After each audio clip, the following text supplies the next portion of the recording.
பெருந்தலைவரின் சிறப்பை பற்றி பேசுகிற கண்டி எல்லாரும் வந்துருக்கீங்க. முதல் அதுக்கு வாழ்த்துக்கள். ஏன்னா நாங்கள் அனுப்பின சர்க்குலர் பார்த்தீங்கன்னா கிட்டத்தட்ட ஒரு 450 பள்ளிக்கு வந்து நாங்கள் சர்க்குலர் அனுப்பியிருக்கோம். அதில் போட்டிக்கு நீங்கள் பங்கேற்க எல்லாருமே பேர் கொடுக்குற எல்லாருமே வெற்றியாளர் தான். முதல் உங்களுக்காண்டி ஒரு கைத்தட்டி சிறப்பு. ஏன்னா போட்டி நடக்கிற இடத்துக்கு நீங்கள் எவ்வளோ தூரம் வந்திருக்கீங்க பார்த்தீங்களா, அதுவே ஒரு சாதனை தான். நிறைய பேர் வந்து அந்த ஆப்பர்ச்சுனிட்டி கிடைச்சி அதை வந்து தட்டி விட்டுருப்பாங்க. பரவாயில்ல. ஏன்னா எல்லா பள்ளி பள்ளிகள்லாம் பார்த்தீங்கன்னா தமிழாசிரியருக்கு ஒரு சிறப்பு இருக்கும். என்னென்னா கிளாஸில் பார்த்துக்கிட்டே இருப்பாங்க. யாராவது எடுத்துக்கிட்டே இருப்பேன், அவனுக்குள்ளே ஏதாவது காம்படிஷன் வந்தால் முதல் தமிழ் பேச்சு போட்டிக்குள்ளே அனுப்பிவிட்டுருவாங்க. இப்போ உள்ளே போயிட்டு அந்த மாதிரி அனுபவம் உங்களுக்கு இருக்கும். சரியா? அதெல்லாம் பயப்பட தேவையில்லை. உங்களை தமிழாசிரியர்கள் அழகாக சிறப்பாக பள்ளி நடத்திருக்குன்னு எங்களுக்கு தெரியும். இப்பொழுது என்எம்எஸ் கல்வி திருவிழா பற்றி உங்களுக்கு தெரியும். இது தொடர்ந்து ஒரு 4 ஆண்டுகளாக நடைபெற்று போயிருக்கு. இது 4வது ஆண்டு இங்கே கடலூர் மாவட்டத்தில் வந்து நடந்துக்கிட்டு இருக்கு. இந்த என்எம்எஸ் கல்வி திருவிழா 2024 சிறப்பு விருந்தினராக வந்திருக்கும் sir M Sivaraj sir, GM HR NLC India limited, thermal group HR, மனித வளத்துறை அமைச்சர் சார் அவர்கள் வந்து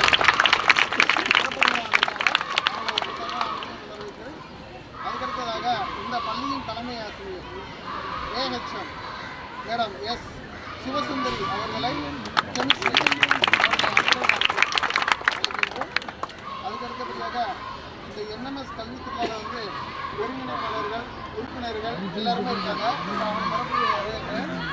எஸ் ஜெயக்குமார் என்எம்எஸ் மாவட்ட செயலாளர் கடலூர்,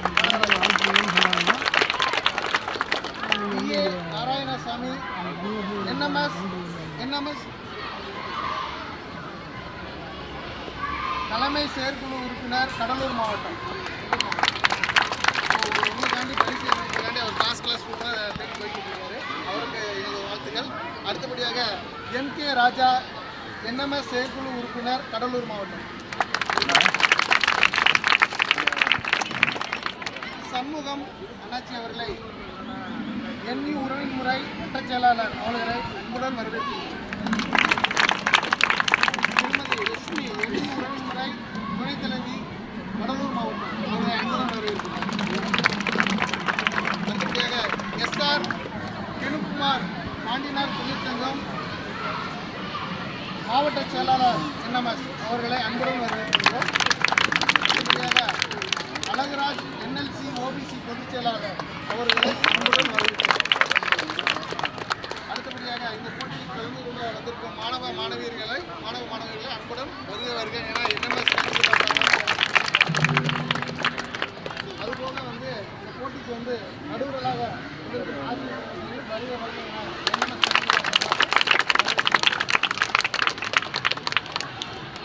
இப்பொழுது நமக்கு சிறப்பு விருந்தினராக வந்திருக்கும் சார் எம் சிவராஜ் சார் அவர்கள் வந்து உங்களை வந்து மோட்டிவேஷன் இந்த பேச்சு போட்டி மோட்டிவேஷன் பண்ணி ஒன்றை வந்துட்டாங்க. அவர்களை திருமதி சிவசுந்தரி மேடம் கெமிஸ்ட்ரி பிடி அசிஸ்டன்ட் அவர்களே மற்றும் ஏனைய அனைத்து ஆசிரியர்கள் மற்றும் குழந்தைகள் இந்த நிகழ்ச்சியில் கலந்து கொள்ள வந்திருக்கும் அனைத்து பள்ளி குழந்தைகளுக்கும் என்னுடைய மனமார்ந்த வாழ்த்துக்களை தெரிவித்துக்கொண்டு வணக்கத்தையும் தெரிவித்துக்கொண்டு இந்த என்எம்எஸ் கல்வி திருவிழா 2024 என்பது இங்கே வந்து 4வது வருடமாக கொண்டாடி கொண்டிருக்கிறார்கள். இது மிகவும் சந்தோஷத்துக்குரிய விஷயமாகும். மற்றும் இது வந்து பார்த்திங்கன்னா தமிழ்நாடு மாநில அளவில் 60வது வருடமாக கொண்டாடி கொண்டிருக்கிறார்கள். இதை வந்து தமிழ்நாடு மெர்கன்டைல் பேங்க் மற்றும் தினத்தந்தி இந்த 2 பேரும் இணைந்து இவ்விழாவை நடத்தி கொண்டிருக்கிறார்கள். இந்த நிகழ்ச்சி எதற்காக அப்படி என்று பார்த்தால், நீங்கள் பள்ளி குழந்தைகளாகிய நீங்கள் மாணவர்கள் மாணவிகள் உங்களுக்கு ஐயா காமராஜர் அவர்களை பற்றிய ஒரு விழிப்புணர்வு மற்றும் அவர் இந்த நம்மளுடைய தமிழ்நாட்டுக்கு ஆற்றிய மிக சீரிய கடமைகள் இதெல்லாம் உங்களுக்கு வந்து தெரிய வரும். ஸோ நீங்கள் வந்து ஐயா காமராஜரை பற்றி கொஞ்சம் ப்ரிப்பேர் பண்ணிட்டு வந்திருப்பீங்க. ஸோ இப்போ வந்து சில பேருக்கு வந்து காமராஜர்னால் யாருமே தெரியாத சூழ்நிலையில் இந்த மாதிரி நிகழ்ச்சிகள் நடத்துகிறப்ப என்னென்னா அவங்களுடைய பற்றி தெரிஞ்சுக்கிட்டு அவர்கள் ஆற்றிய பணி எப்படி இருக்குதுன்னு பார்த்துட்டு நாமளும் அவரை வந்து ஒரு எக்ஸாம்பிளாக வச்சுக்கிட்டு நம்ம வாழ்க்கையில் இருக்கணுங்கிறது தான் நம்மளுடைய எதிர்பார்ப்புகள். அதனால் உங்கள் அனைவரையும் இந்த நிகழ்ச்சியில் வந்து கலந்துட்டதுக்கு வாழ்த்தி, அனைவரும் பரிசு பெற முடியும். எல்லாரும் பரிசு பெற முடியாது, எல்லாருமே திறமைசாலிகள் தான், எல்லாருக்கும் பரிசு கிடைக்காது. ஆனால் அனைவருக்கும் வந்து சான்றிதழ் வழங்குவேன்னு சொல்லியிருக்காங்க. இத்தனை குழந்தைகளும் வந்து பார்த்திங்கன்னா அதில் முதல் 3 குழந்தைகளை தேர்ந்தெடுக்க போகிறாங்க. அப்படின்னா மீதி இருக்கிறவங்களாம் வந்து நல்லா பண்ணலை அப்படின்னு அர்த்தம் இல்லை. எல்லாமே சிறந்த இதற்கு ஆறுதல் பரிசு கொடுப்பாங்க. ஸோ ஒவ்வொரு கேட்டகரியிலையும் 3 பரிசு உண்டு. அதாவது 6, 7, 8, 9, 10 and 11, 12 இந்தமாதிரி 3 கேட்டகரி இருக்குது. இது வந்து ஃபஸ்ட்டு ஃபேஸ். நீங்கள் வந்து முதல் கட்டமாக இங்கே நடக்கிறதுல ஜெயிச்சுட்டு அதுக்கப்புறம் வந்து 14ஆம் தேதி விருதுகள் நடக்க போகிறீங்க. அதனால் எல்லாருமே நீங்கள் என்ன படிச்சிங்களோ என்ன ப்ரிப்பேர் பண்ணிங்களோ அதை மிக அருமையாக ப்ரெசன்ட் பண்ணி அனைவருமே சிறந்த மாணவர்கள் சிறந்த மாணவிகள் இந்த நிகழ்ச்சி அட்டகாசமாக பண்ணினீங்க அப்படின்னு சொல்லிட்டு அனைவருடைய கைத்தட்டுகளும் வாங்கி இந்த நம்மளுடைய தமிழ்நாட்டுக்கு பெருமை சேர்க்குமாறு முதல்கண் அன்புடன் கேட்டுக்கொள்கிறேன். எல்லாருமே வந்து ரொம்ப கான்சென்ட்ரேட் பண்ணி பண்ணுங்கள். யாரும் வந்து என்னோட அவர் நல்லா பண்ணிட்டாங்க நான் வந்து சரியாக பண்ணல அப்படிங்கிற ஃபீலிங் யாருக்குமே வரக்கூடாது அப்படின்னு சொல்லிட்டு, இப்போ எல்லாருமே காமராஜரை பற்றி அவர் ஒரு படிக்காத மேதை, அவர் ஒரு அரசியல்வாதி, பொது சேவையில் ஈடுபட்டிருக்காரு, எல்லாம் இருந்திருக்காரு. ஸோ உங்களை மாரி நானும் எக்ஸ்டம் போகிறதான். நீங்கள் வந்து ப்ரிப்பேர் பண்ணிருக்கீங்க, நான் ப்ரிப்பேர் பண்ணாமல் வந்து இங்கே உங்களை ஃபேஸ் பண்ணிகிட்டு இருக்கேன். எனக்கு இது ஒரு பெரிய ஒரு ஆப்பர்ச்சுனிட்டியாக எடுத்துக்கொண்டு இந்த ஒருங்கிணைப்பாளர்கள் மற்றும் தலைவர்கள் மற்றும் இதை சார்ந்த ஆசிரியர்கள் மற்றும் அனைவரும் மாணவர்கள் அனைவரின் சார்பாகவும் உங்கள் அனைவருக்கும் மீண்டும் ஒரு முறை வாழ்த்துக்கள் தெரிவித்துக் கொண்டு எனக்கு இந்த வாய்ப்பளித்ததற்கு நன்றி கூறி விடைபெறுகிறேன். நன்றி, வணக்கம். திருமதி சிவசுந்தரி மேடம், கெமிஸ்ட்ரி பிடி அசிஸ்டன்ட் அவர்களே மற்றும் ஏனைய அனைத்து ஆசிரியர்கள் மற்றும் குழந்தைகள் இந்த நிகழ்ச்சியில் கலந்து கொள்ள வந்திருக்கும் அனைத்து பள்ளி குழந்தைகளுக்கும் என்னுடைய மனமார்ந்த வாழ்த்துக்களை தெரிவித்துக்கொண்டு வணக்கத்தையும் தெரிவித்துக்கொண்டு, இந்த என்எம்எஸ் கல்வி திருவிழா 2024 என்பது இங்கே வந்து 4வது வருடமாக கொண்டாடி கொண்டிருக்கிறார்கள். இது மிகவும் சந்தோஷத்துக்குரிய விஷயமாகும். மற்றும் இது வந்து பார்த்திங்கன்னா தமிழ்நாடு மாநில அளவில் 60வது வருடமாக கொண்டாடி கொண்டிருக்கிறார்கள். இதை வந்து தமிழ்நாடு மெர்கன்டைல் பேங்க் மற்றும் தினத்தந்தி இந்த 2 பேரும் இணைந்து இவ்விழாவை நடத்தி கொண்டிருக்கிறார்கள். இந்த நிகழ்ச்சி எதற்காக அப்படி என்று பார்த்தால், நீங்கள் பள்ளி குழந்தைகளாகிய நீங்கள் மாணவர்கள் மாணவிகள் உங்களுக்கு ஐயா காமராஜர் அவர்களை பற்றிய ஒரு விழிப்புணர்வு மற்றும் அவர் இந்த நம்மளுடைய தமிழ்நாட்டுக்கு ஆற்றிய மிக சீரிய கடமைகள் இதெல்லாம் உங்களுக்கு வந்து தெரிய வரும். ஸோ இப்போ வந்து ஐயா காமராஜரை பற்றி கொஞ்சம் ப்ரிப்பேர் பண்ணிட்டு வந்திருப்பீங்க. ஸோ இப்போ வந்து சில பேருக்கு வந்து காமராஜர்னால் யாருமே தெரியாத சூழ்நிலையில் இந்த மாதிரி நிகழ்ச்சிகள் நடத்துகிறப்ப என்னென்னா அவங்களுடைய பற்றி தெரிஞ்சுக்கிட்டு அவர்கள் ஆற்றிய பணி எப்படி இருக்குதுன்னு பார்த்துட்டு நாமளும் அவரை வந்து ஒரு எக்ஸாம்பிளாக வச்சுக்கிட்டு நம்ம வாழ்க்கையில் இருக்கணுங்கிறது தான் நம்மளுடைய எதிர்பார்ப்புகள். அதனால் உங்கள் அனைவரையும் இந்த நிகழ்ச்சியில் வந்து கலந்துட்டதுக்கு வாழ்த்தி, அனைவரும் பரிசு பெற முடியும். எல்லாரும் பரிசு பெற முடியாது, எல்லாருமே திறமைசாலிகள் தான், எல்லாருக்கும் பரிசு கிடைக்காது. ஆனால் அனைவருக்கும் வந்து சான்றிதழ் வழங்குவேன்னு சொல்லியிருக்காங்க. இத்தனை குழந்தைகளும் வந்து பார்த்திங்கன்னா அதில் முதல் 3 குழந்தைகளை தேர்ந்தெடுக்க போகிறாங்க. அப்படின்னா மீதி இருக்கிறவங்களாம் வந்து நல்லா பண்ணலை அப்படின்னு அர்த்தம் இல்லை, எல்லாமே சிறந்த இதற்கு ஆறுதல் பரிசு கொடுப்பாங்க. ஸோ ஒவ்வொரு கேட்டகரியிலையும் 3 பரிசு உண்டு. அதாவது 6, 7, 8, 9, 10 அண்ட் 11, 12 இந்தமாதிரி 3 கேட்டகரி இருக்குது. இது வந்து ஃபஸ்ட் ஃபேஸ். நீங்கள் வந்து முதல் கட்டமாக இங்கே நடக்கிறதுல ஜெயிச்சுட்டு அதுக்கப்புறம் வந்து 14ஆம் தேதி விருதுகள் நடக்க போகிறீங்க. அதனால் எல்லாருமே நீங்கள் என்ன படிச்சிங்களோ, என்ன ப்ரிப்பேர் பண்ணீங்களோ அதை மிக அருமையாக ப்ரெசன்ட் பண்ணி அனைவருமே சிறந்த மாணவர்கள், சிறந்த மாணவிகள் இந்த நிகழ்ச்சி அட்டகாசமாக பண்ணினீங்க அப்படின்னு சொல்லிட்டு அனைவருடைய கைத்தட்டுகளும் வாங்கி இந்த நம்மளுடைய தமிழ்நாட்டுக்கு பெருமை சேர்க்குமாறு முதல்கண் அன்புடன் கேட்டுக்கொள்கிறேன். எல்லாருமே வந்து ரொம்ப கான்சென்ட்ரேட் பண்ணி பண்ணுங்கள். யாரும் வந்து என்னோட அவர் நல்லா பண்ணிட்டாங்க, நான் வந்து சரியாக பண்ணல அப்படிங்கிற ஃபீலிங் யாருக்குமே வரக்கூடாது அப்படின்னு சொல்லிட்டு, இப்போ எல்லாருமே காமராஜர் ஐயாவை பற்றி அவர் ஒரு படிக்காத மேதை, அவர் ஒரு அரசியல்வாதி, பொது சேவையில் ஈடுபட்டிருக்காரு, எல்லாம் இருந்திருக்காரு. ஸோ அவருடைய இருந்தாலும் மறைந்தாலும் பேர் சொல்ல வேண்டும், நீ யார் என்று ஊர் சொல்ல வேண்டும் என்றும் வரிகளுக்கு பொருத்தமான வாழ்க்கையை வாழ்ந்தவர் காமராசர். வேட்டி கட்டும் தமிழர்களும் சாதனை படிக்க முடியும் என்ற அடையாளமாக விளங்கியவர் காமராசர்.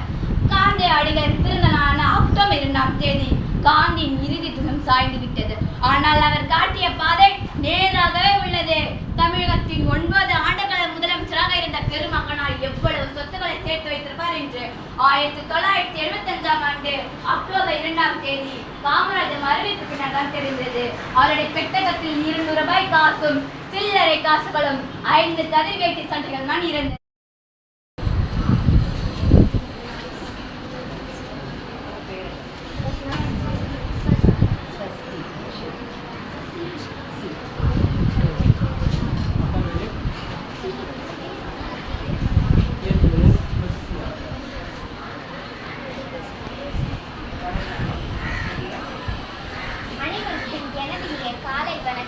என் பெயர் ஸ்வஸ்தி.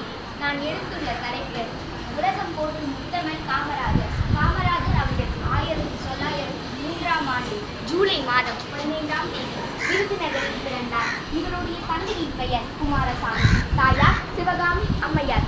இளம் வயதிலேயே காமராஜர் அவர்கள் தந்தையை இழந்துவிட்டார். குடும்ப சூழ்நிலை காரணமாக தனது மாமாவின் துணிக்கடையில் வேலை செய்தார். செய்தித்தாள்களை படித்தும் தலைவர்களின் சொற்பொழிவுகளை கேட்டும் அரசியல் நாட்டுப்பற்றையும் வளர்த்துக் கொண்டார். அவரே அவரை விடுதலை போரில் ஈடுபட தூண்டினர். பின் காங்கிரஸ் கட்சியில் தொண்டனாக சேர்ந்தார். உப்பு சத்தியாகிரகம் சிறந்த மொழிகளுக்கு நடுவே சிறந்தே பிறந்த என் தாய்மொழியாம் தமிழ் மொழிக்கு முதல் வணக்கம். இந்த உலகத்துல 1000 ஆண்டுகளாக எத்தனையோ பேர் பிறந்திருக்கிறாங்க. எல்லோருடைய பிறப்பையும் நம்ம ஞாபகம் வச்சுக்கிறது கிடையாது. ஒரு சிலரோட பிறப்பு தான் வரலாறாகவும், ஒரு சிலரோட பிறந்த நாள் தான் வரலாற்று நாளாகவும் பேசப்படுது. அப்படி ஒருத்தரோட பிறந்த நாளுக்காக தான் இன்னைக்கு இந்த நிகழ்ச்சி ஏற்பாடு செய்யப்பட்டிருக்கு.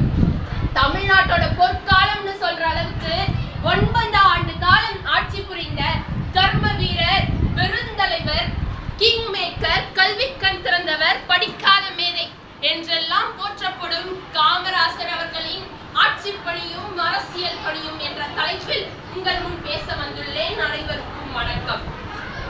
ஆட்சி பணியும் அரசியல் பணியும் என்ற தலைப்பை சற்று ஆழமாக சிந்தித்து பார்த்தால், பணி செய்வதற்காக அரசியலுக்கு வருவது அரசியல் பணி. பணம் சேர்ப்பதற்காகவோ சொத்து சேர்ப்பதற்காகவோ அல்ல. அரசியலுக்கு வந்த பிறகும் பணி மட்டுமே செய்வது அரசியல் பணி.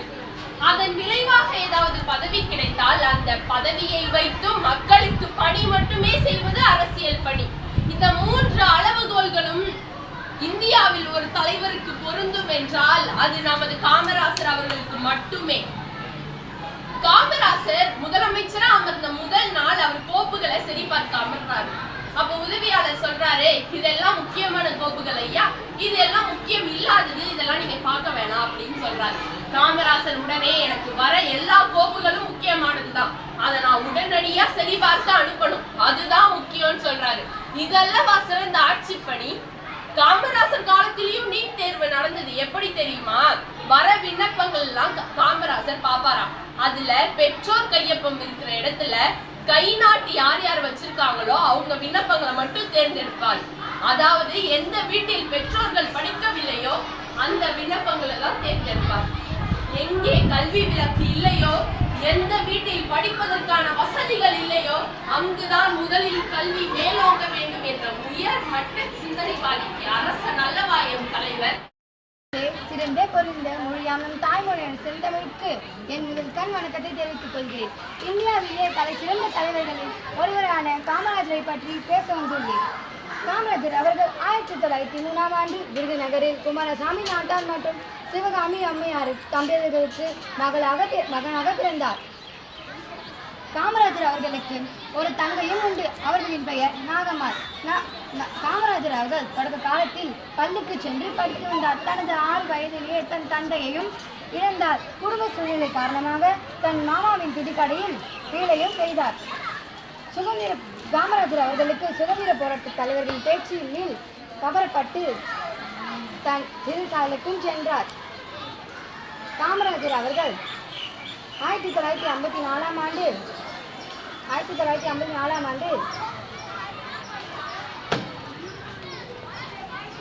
முதலமைச்சராக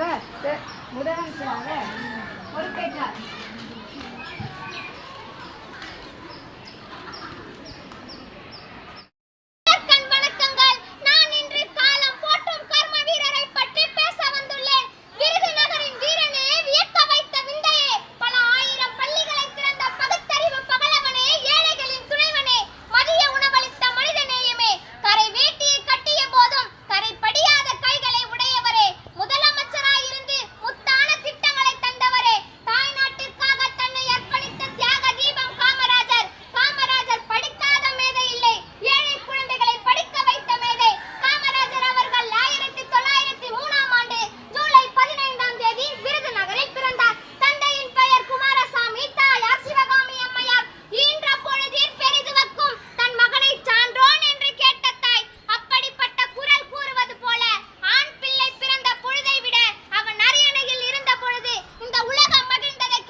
காமாட்சி என்று பெயர் சூட்டப்பட்ட அவர் காமராஜர் என்னும் பெயருடன் கொண்டுதான் இருக்கின்றார்.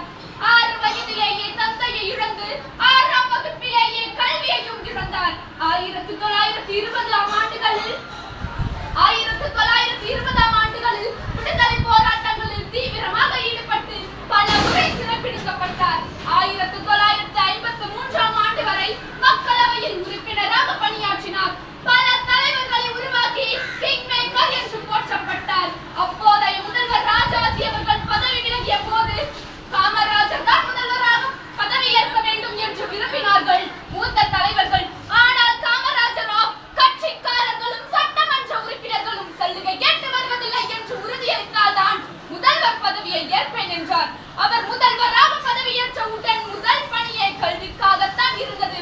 ராஜாஜி கொண்டு வந்த குலக்கல்வி முறையை ஒழித்து கல்வியை அனைவருக்கும் பொதுவானதாக்கினார்.